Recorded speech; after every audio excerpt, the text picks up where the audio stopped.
नमस्कार, daily discussion में आपका स्वागत है। मेरा नाम प्रशांत है।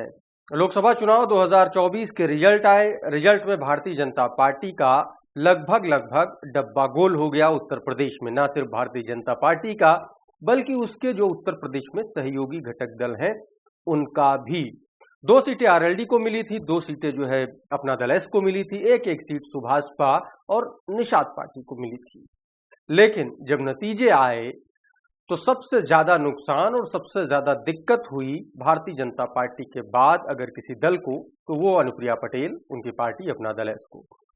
2 कैंडिडेट लड़ाए गए थे, जिसमें से एक खुद अनुप्रिया पटेल चुनाव जीत पाई मिर्जापुर से। रॉबर्टगंज से उनके जो कैंडिडेट थे वो चुनाव हार गए। उसके बाद से लगातार अनुप्रिया पटेल का जो मिजाज है वो बदला सा है। योगी आदित्यनाथ के प्रति, उत्तर प्रदेश की सरकार के प्रति तमाम सारे ऐसे मुद्दे हैं जिनको लेकर के वो लगातार चर्चा में बनी है। पिछले दिनों मेरे ख्याल से 27 जून को उन्होंने एक चिट्ठी भी लिखी थी और चिट्ठी में सीधे तौर पर कहा था कि आरक्षण का एक तरीके से घालमेल किया जा रहा है, खास तौर पर ओबीसी समुदाय को लेकर के। 2 तारीख को इंदिरा गांधी प्रतिष्ठान राजधानी लखनऊ में एक कार्यक्रम हुआ। उस दौरान भी उन्होंने 69,000 भर्ती में ओबीसी की सीटें छीन करके जनरल वर्ग को देने का आरोप लगाया और इस पर उन्होंने हवाला दिया पिछड़ा वर्ग आयोग की रिपोर्ट का भी, जिसमें उसने कहा कि 8,500 के आसपास, जो 5,800 के आसपास जो नियुक्तियां हैं, जो नियुक्तियां हुई वो ओबीसी की थी और वो जनरल को दे दी गई।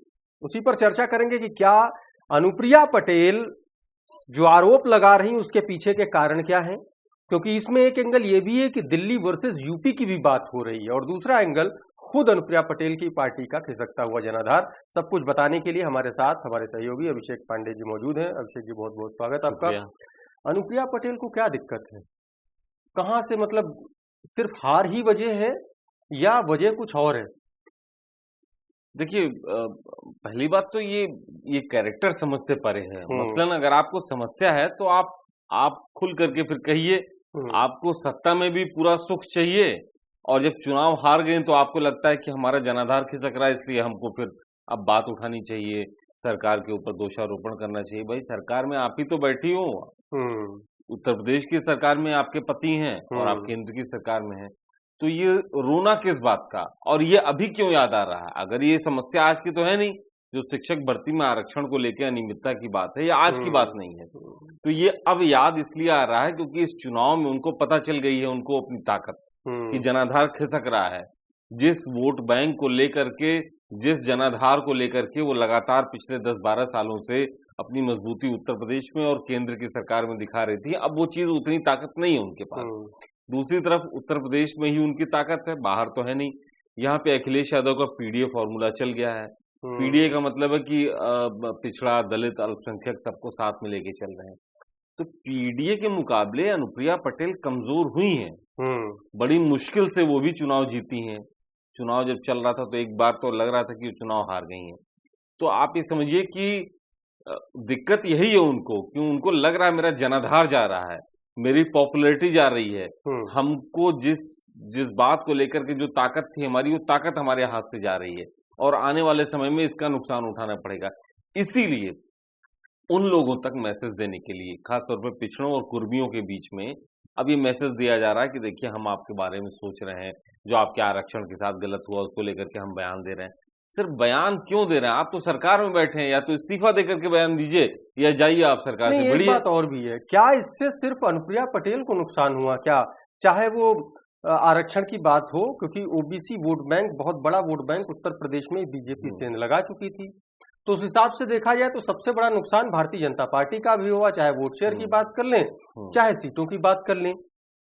उसके बावजूद अनुप्रिया पटेल का मुखर होना, क्या सिर्फ वोट बैंक खिसकने का खतरा है या राजनीति कहीं और से हो रही है? अनुप्रिया पटेल रिमोट भर है सिर्फ? नहीं, देखिए, अगर कहीं और से, मतलब आपका कहने का मतलब है कि शायद वो अलग होना चाहती हैं एनडीए से, तो अभी बहुत प्रीमेच्योर है कहना, क्योंकि अभी केंद्र में वो मंत्री बन गई हैं, उनके पति यहाँ पर कैबिनेट मंत्री उत्तर प्रदेश के। नहीं, मेरा कहने का मतलब ये है कि क्या इस बयान में, अनुप्रिया पटेल के बयानों में दिल्ली वर्सेस उत्तर प्रदेश का कुछ मामला चल रहा है क्या? क्योंकि एक चर्चा ये भी है देखिए, मोटे तौर पर ये ज़रूर कहा जाएगा कि ऑलरेडी पहले से ही उत्तर प्रदेश और दिल्ली के बीच में कोऑर्डिनेशन की कमी है और ये चुनाव के बाद जो जो इनिशियल जो इंक्वायरी हुई है, जो तमाम संगठनों की तरफ से, भाजपा की तरफ से, उसमें बात सामने आई है कि दिक्कत शुरू से रही है, चाहे टिकट बंटवारे को लेके, चाहे चुनाव प्रचार को लेकर के, चाहे कमेटियों के काम करने को लेकर के, और उसका भी एक कारण और इस हार का ये भी एक कारण है। तो ऐसे में अनुप्रिया पटेल, देखिए, उनको राजनीति करनी उत्तर प्रदेश की ही, उत्तर प्रदेश से ही उनको ताकत मिलती है। तो ऐसे में उत्तर प्रदेश को टारगेट करके सरकार में अपने खिलाफ माहौल नहीं बनने देना चाहती। उनका, मुझे ऐसा लगता है, मूल उद्देश्य यही है कि जो उनका जनाधार खिसक रहा है उसको पकड़े रहना है। एनडीए में रहे चाहे ना रहे, लेकिन अगर वो जनाधार रहेगा तो जो भी सरकार रहेगी उसमें उनकी मजबूती रहेगी। तो ये उनके लिए सबसे बड़ी चीज है कि वो रिमोट बनने की बजाय वो अपने जनाधार को अपने हाथों में रखें, नहीं तो एनडीए में उनको पूछेगा कौन। देखिए, बहुत सारे जो एनडीए के सहयोगी थे यूपी में, निषाद पार्टी, डॉक्टर संजय निषाद, ओम प्रकाश राजभर, ये सब लोग चुनाव में एक्सपोज हो चुके हैं। पूरी तरीके से खोखलापन दिख गया है कि जो ताकत आप दिखाते रहे थे वो इस बार दिखी नहीं है। तो ऐसे में अनुप्रिया पटेल को पता है कि अगर हम अपने जनाधार को नहीं संभाल के रखेंगे तो 2027 में चुनाव है, हम कैसे कहेंगे कि हमको 12 सीटें दो चुनाव लड़ने के लिए, 15 सीटें दो हमको। क्या ये दबाव काम आएगा योगी आदित्यनाथ पर, चाहे 69,000 भर्ती का मामला हो या फिर जो उन्होंने चिट्ठी लिखी थी, और चिट्ठी का तो खैर उसका तो लब्बो आप खुद विभाग ने बता दिया था कि भाई साहब देख लीजिए, ये हमारा पूरा साइंटिफिक मेथड है, हमारे पास किसी का नाम आता ही नहीं, हमारे पास तो नंबर आता है और नंबर के आधार पर एवेल्युएशन होता है लोगों का, अभ्यर्थियों का।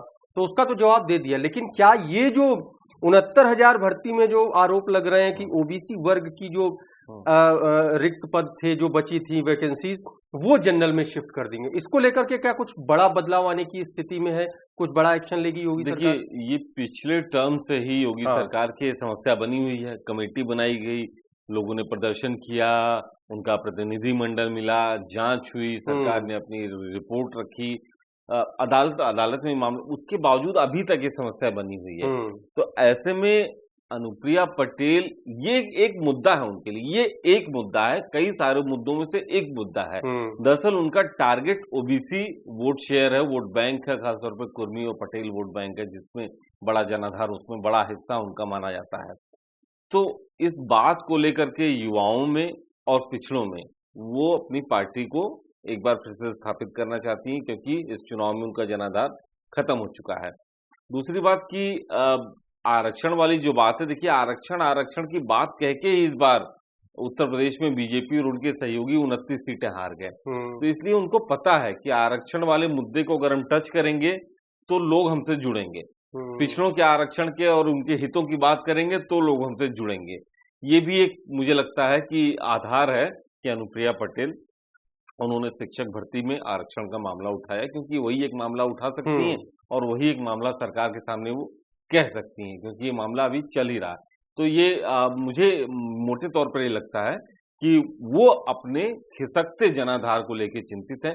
विपक्षी पार्टियों की तरफ से कहा जा रहा है कि अब जब चुनाव में हार हुई है तो उनको समझ में आ रहा है कि उनको पिछड़ों का यहाँ गैप रह गया। पिछड़ों की आप नेता तो बनती हैं, लेकिन पिछड़ों के हितों पे आपने काम नहीं किया, सत्ता का सुख आप लोग भोग रहे हैं। यही क्या सिर्फ ये दबाव की राजनीति भर है अनुप्रिया पटेल के ऊपर, या ये अनुप्रिया पटेल के द्वारा योगी आदित्यनाथ की सरकार पर इम्पोज किए जाने वाला वो इलेक्टोरल प्रेशर है जो 2027 में के लिए बनाया जा रहा है, सीटों को लेकर के चाहे बात हो?